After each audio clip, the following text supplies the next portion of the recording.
नमस्कार दोस्तों, welcome again to the ministry of update. जैसे कि मैंने पिछली वीडियो में आपको एनआईटी पटना की तरफ से एडवर्टाइज़ किए गए 2 वैकेंसीज़ जो नॉन टीचिंग कैडर की थी, असिस्टेंट रजिस्ट्रार और सुपरिटेंडेंट के बारे में बताया था। इसके अलावा इन्होंने अलग डिफरेंट काइंड ऑफ पोस्ट को एडवर्टाइज़ किया है in non teaching post, technical positions और आपका एकेडमिक पोजीशंस में। तो उनके बारे में भी इस वीडियो के माध्यम से मैं आपको जानकारी देना चाहता हूँ। आप ये देख सकते हैं, इन्होंने हर एक पोस्ट को एक अलग एडवर्टीज़मेंट नंबर दे दिया है। ठीक है, तो सबसे पहले मैं आपको दिखाना चाहता हूँ, ये आपका जो पोस्ट है इन्होंने निकाला है एक एकेडमिक पोस्ट है। बेसिकली आपकी असिस्टेंट लाइब्रेरियन की एक पोस्ट है आपकी अनरिजर्व कैटेगरी की, और यहाँ पर उन्होंने इसको ग्रेड पे 5400 लिखा हुआ है बेसिकली पे बैंड 3 में। तो आमतौर पे आईआईटीज़ वगैरह में इसको एकेडमिक पोजीशंस में कंसिडर किया जाता है, और ये बेसिकली आपका एकेडमिक पे लेवल 10 होता है। डेडलाइन जो आपकी टाइमलाइन है बिल्कुल सेम है, 3 मार्च से 30 मार्च, यानी कि जिसमें एप्लीकेशन ऑनलाइन क्लोजिंग डेट आपकी 24 मार्च रहने वाली। 24 मार्च के बाद का जो समय है आपको उसमें आपका एप्लीकेशन फॉर्म का प्रिंट आउट और साथ में आपके जो भी टेस्टिमोनियल्स है, आपके डॉक्यूमेंट्स हैं, उनको सेल्फ अटेस्ट करके आपको स्पीड पोस्ट या रजिस्टर्ड पोस्ट के माध्यम से एनआईटी पटना के ऑफिस भेज देना है 30 मार्च को 5 PM के पहले। ठीक है, अब इसमें कंडीशंस तो आप अपने अकॉर्डिंग पढ़ लेना, बिकॉज ये अलग अलग नोटिफिकेशन ऑलमोस्ट सब में सिमिलर काइंड ऑफ थिंग्स लिखी हुई हैं। बेसिकली हम बात करेंगे जो एलिजिबिलिटी क्राइटेरिया है, तो आपको पता है ये 5400 ग्रेड पे दे रहे हैं ये इसमें। ठीक है, और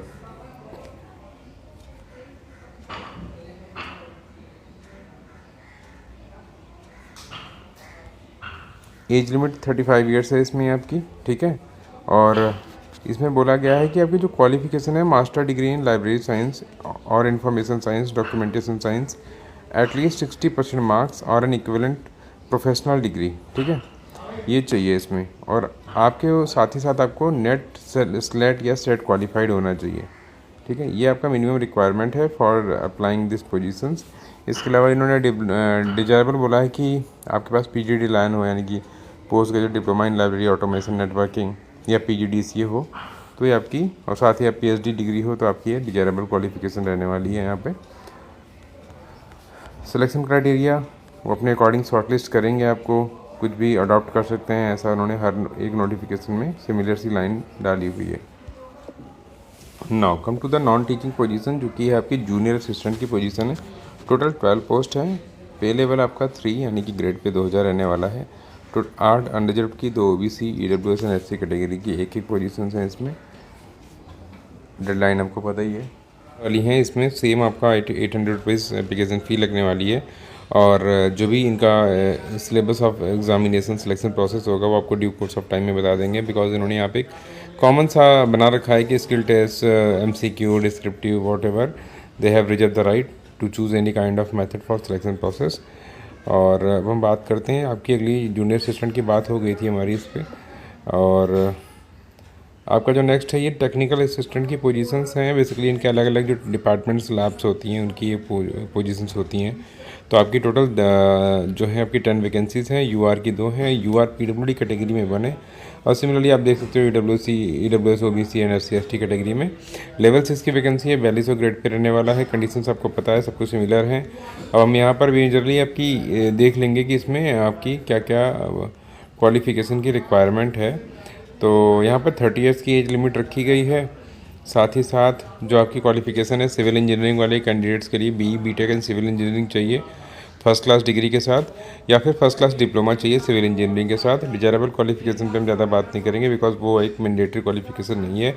यूआर पीडब्ल्यूडी की जो पीआर पीडब्ल्यूडी की एक पोजीशन और एससी की जो एक पोजीशन है, वो पोजीशन आपकी रिजर्व है for the post of electrical engineering. तो आपको first class BE BTech in electrical engineering चाहिए, या फिर फर्स्ट क्लास डिप्लोमा चाहिए आपको इलेक्ट्रिकल इंजीनियरिंग में। ठीक है, अब एससी की एक position electronics and communication engineering के लिए है। तो बीई बीटेक चाहिए आपको इलेक्ट्रॉनिक्स कम्युनिकेशन इंजीनियरिंग में फर्स्ट क्लास के साथ, या फिर फर्स्ट क्लास डिप्लोमा होना चाहिए। इसी तरीके से आपकी यूआर की एक पोस्ट और एसटी कैटेगरी की एक पोस्ट आपकी technical assistant computer science and engineering जो इनकी लैब होती है उसके लिए बेसिकली। तो आपको BE BTech in computer science engineering या फिर एमसीए डिग्री की रिक्वायरमेंट है विद फर्स्ट क्लास, या फिर आपके पास फर्स्ट क्लास डिप्लोमा होना चाहिए कंप्यूटर साइंस इंजीनियरिंग में। ठीक है, और इसी तरीके से आपका जो टेक्निकल असिस्टेंट एक है वो कंप्यूटिंग में है, वो एसटी कैटेगरी की जो पोजीशन है वो उसके लिए है। क्वालिफिकेशन ऑलमोस्ट वही टेक्निकल असिस्टेंट कंप्यूटर वाली ही रहने वाली है। फर्स्ट क्लास इक्विवेलेंट डिग्री चाहिए, BE BTech in computer science engineering, relevant engineering और एमसीए चाहिए फ्रॉम ए रिकॉग्नाइज यूनिवर्सिटी और इंस्टीट्यूट, और first class diploma in computer science engineering चाहिए इसमें, ठीक है। और इसके अलावा डिजायरेबल क्वालिफिकेशन क्या क्या चाहिए वो अपने अकॉर्डिंग आप देख सकते हो, वो स्किल टेस्ट वगैरह में आपको हेल्प आउट कर सकते हैं, बिकॉज उनको उसी टाइप के कैंडिडेट की रिक्वायरमेंट है। और इसी तरीके से आपको टेक्निकल असिस्टेंट सॉफ्टवेयर की एक सॉफ्टवेयर फील्ड में भी आपकी 3 वैकेंसी हैं, जिसमें आपकी यूआर की 1 वैकेंसी, ईडब्ल्यूएस की 1 और ओबीसी एनसीएल की 1 वैकेंसी है। सेम क्वालिफिकेशन है बेसिकली आपकी, computer science engineering relevant discipline में एमसीए चाहिए या फिर फर्स्ट क्लास आपको डिप्लोमा चाहिए कंप्यूटर साइंस इंजीनियरिंग में, ठीक है। तो ये टोटल आपकी टेक्निकल असिस्टेंट की वैकेंसी थी, जो टोटल नंबर ऑफ वैकेंसी आपकी 10 थी इसमें। और अब हम बात करेंगे आपकी जो नेक्स्ट वैकेंसी है आपकी टेक्नीशियंस की वैकेंसीज जो इसमें एडवर्टाइज़ करी गई हैं। टोटल 11 पोजीशंस हैं, ये भी आपकी लैब की ही वैकेंसीज़ हैं। इसमें आप का हम डायरेक्ट समय ना गंवाते हुए सीधे हम क्वालिफिकेशंस पर ही आते हैं। तो आपका इसमें ग्रेड पे 2000 है, 27 साल की एज लिमिट है। और किस किस लैब के लिए है तो देख सकते हैं, सॉफ्टवेयर में आपकी 2 वैकेंसीज़ हैं, 10+2 चाहिए साइंस के साथ और 60% मार्क्स के साथ, और या फिर आपका 10+2 गवर्नमेंट रिकॉग्नाइज बोर्ड से 50% मार्क्स के साथ प्लस आईटीआई कोर्स चाहिए 1 ईयर्स का, ठीक है।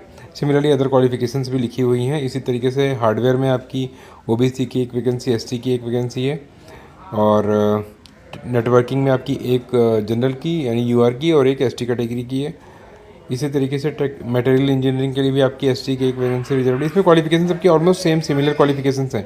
टेक्नीशियन फॉर कंप्यूटिंग की अगर हम बात करें तो ओबीसी एनसीएल में 1 वैकेंसी है, ठीक है। और टेक्नीशियन इन सीएससी कंप्यूटर साइंस इंजीनियरिंग में आपकी टोटल देखा जाए तो 3 वैकेंसी हैं। और इसी तरीके से ये टोटल वैकेंसीज का जो आपका था कैटेगराइजेशन वो यहाँ पर दिया हुआ था। तो ये 3-4 अलग अलग पोजीशंस के एडवर्टाइजमेंट थे। और अगर आपको वीडियो अच्छी लगी है तो वीडियो को प्लीज़ लाइक करिए, और मिनिस्ट्री ऑफ अपडेट को इसी तरीके के अपडेट्स पाने के लिए सब्सक्राइब करें। Thank you so much.